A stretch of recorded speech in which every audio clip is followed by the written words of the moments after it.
Bien-aimés frères et sœurs, vous connaîtrez la vérité et la vérité vous affranchira. Ça, c'est pas moi qui le dis, c'est la Bible qui le dit. Mais moi, je vous dis mieux. Vous connaîtrez la vérité historique, notamment celle de vos ancêtres kémites, et vous aurez une vision globale de ce que c'est que la vraie souveraineté politique. J'ajoute, vous reviendrez à la spiritualité africaine ancestrale et vous comprendrez les enjeux de l'indépendance économique.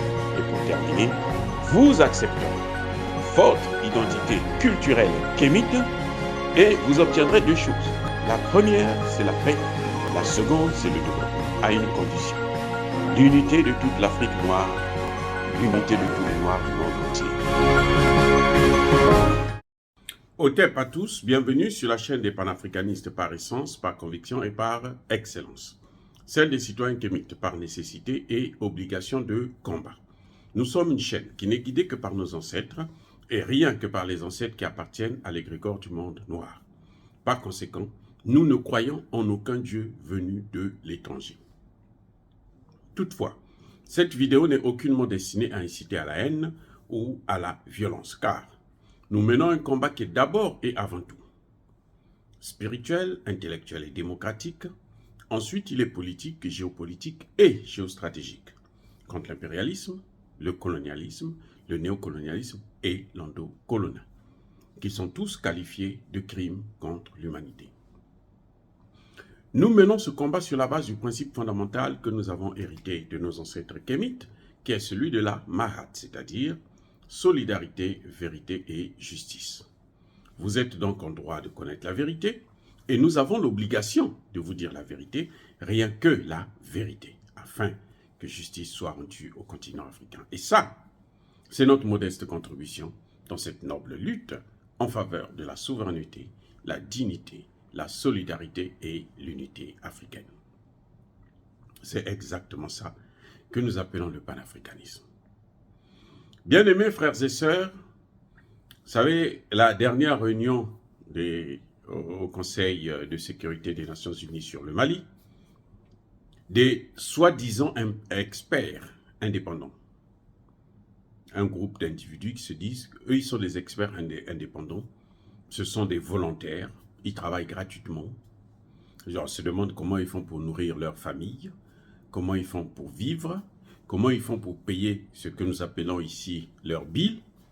Et ils sont là, ils font le travail gratuitement pour les Nations Unies. Ces experts indépendants, comme par hasard, ils ne s'intéressent qu'à certains pays, les pays qui ont des relations, de bonnes relations avec la Russie. Les pays qui sont indexés par les puissances occidentales, par les États-Unis, par la France, par l'Angleterre, l'Allemagne et les autres. Là, les experts indépendants ont du travail. Mais ils n'ont jamais eu du travail quand il s'agit des pays occidentaux. Au point où on peut se poser la question, mais où étaient les experts indépendants lorsque la France a bombardé des populations civiles qui célébraient un mariage à Bounti, au Mali? Eh oui, c'est à juste titre qu'on peut aussi se poser la question de savoir où sont ces experts indépendants lorsque le Mali dit que moi j'ai des preuves qui attestent que la France est en train de informer, armer, entretenir les terroristes dans la région du Sahel. Ils sont où? De telles accusations aussi graves, ces experts indépendants ne sont pas là. Vous voyez, il y a un problème terrible avec cette notion d'enquête en ce qui concerne les crimes de guerre. Qu'est-ce qu'un crime de guerre? Un crime de guerre, c'est un crime, c'est une action qui se fait en violation des lois sur la guerre. Mais les lois sur la guerre, ce sont lesquelles? Est-ce qu'il existe des lois sur la guerre? Les lois sur la guerre, c'est ce que veut l'Occident. C'est ce que disent les États-Unis. C'est ce que pense la France. C'est ce que pensent les États-Unis, le Canada, l'Angleterre et les autres.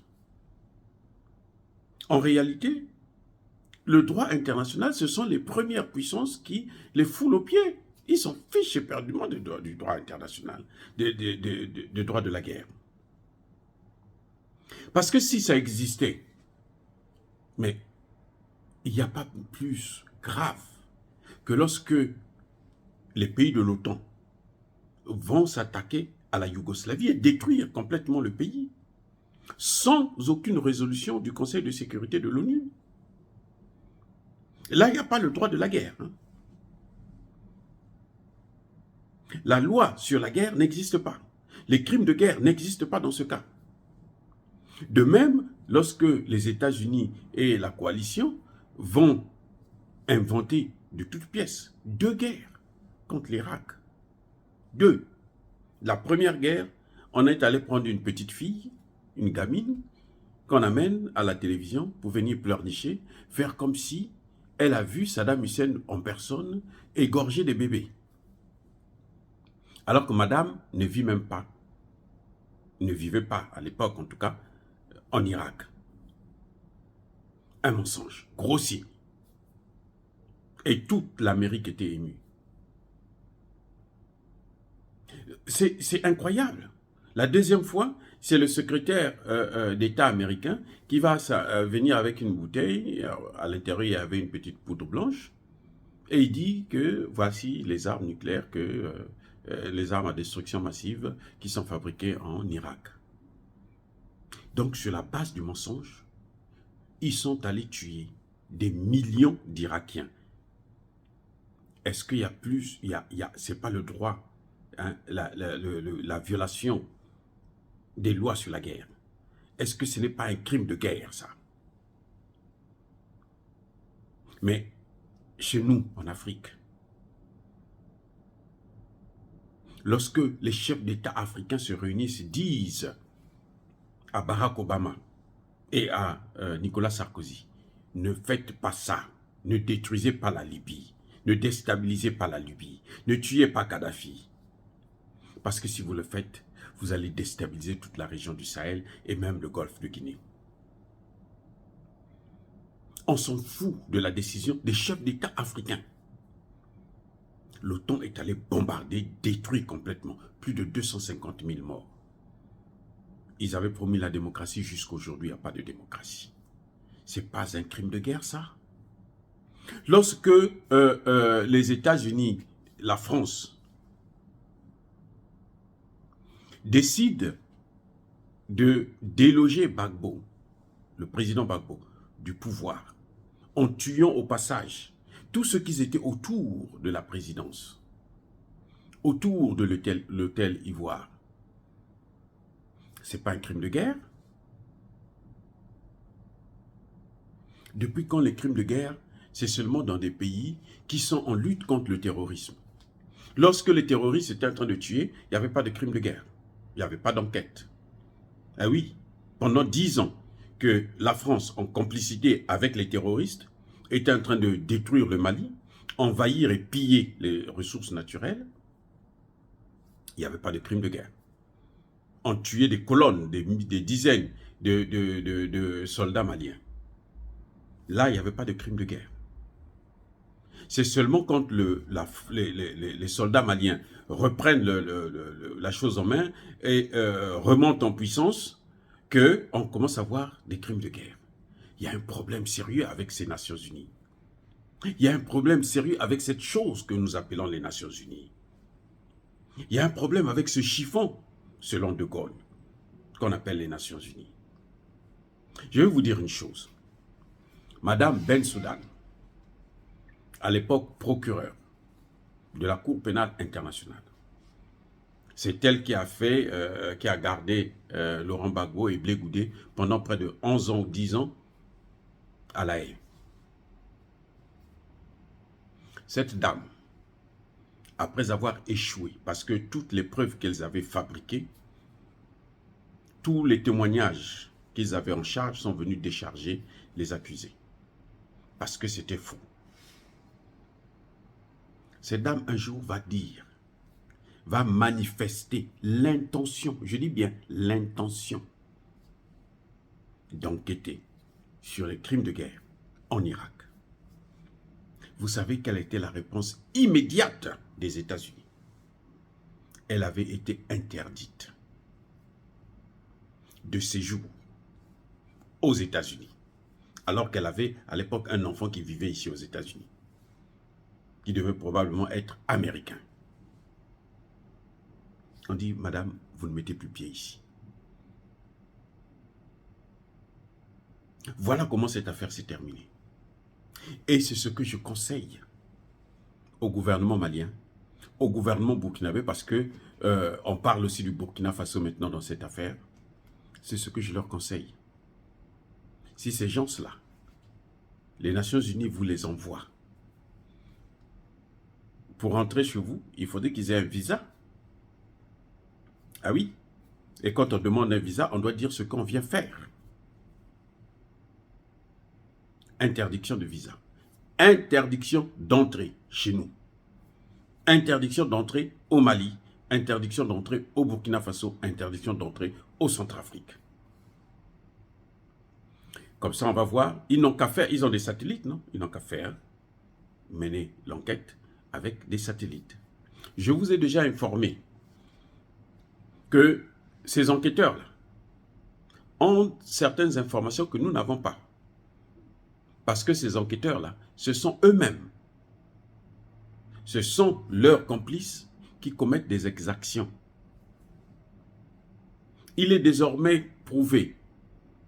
D'ailleurs, au Mali, on a vu des faux dozos qui venaient pour attaquer des populations et tout. Comme ça, on va créer une situation interethnique. Ils viennent, ils massacrent des gens. Hein. Ce n'est pas des jeux. Hein. Ils les tuent complètement. Et puis on dit non, mais ce sont des ethnies qui se battent. Il y a une guerre civile.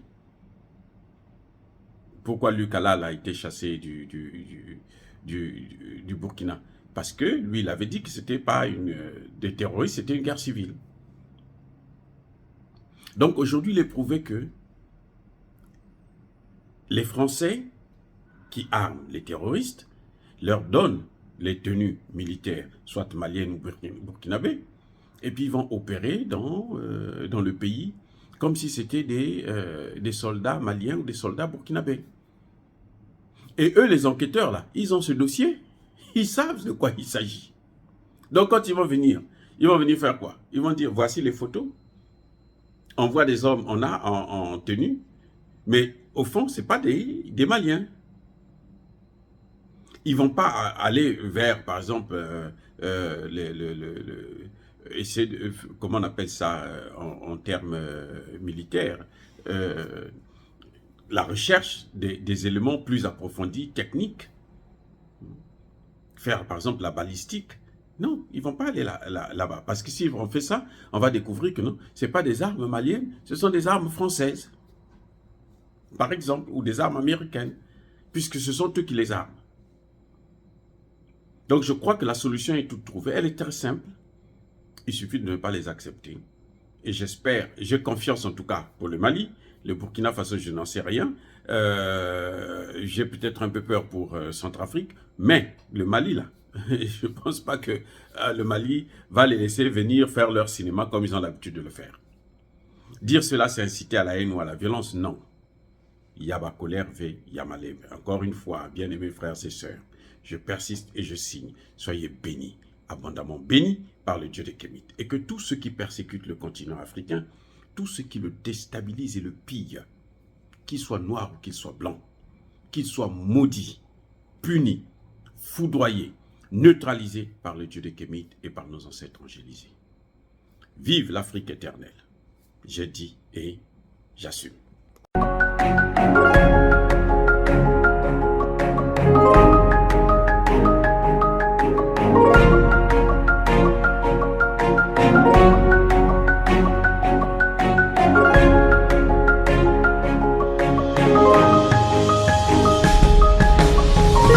Eux, ils marchent par la foi et non par la vue.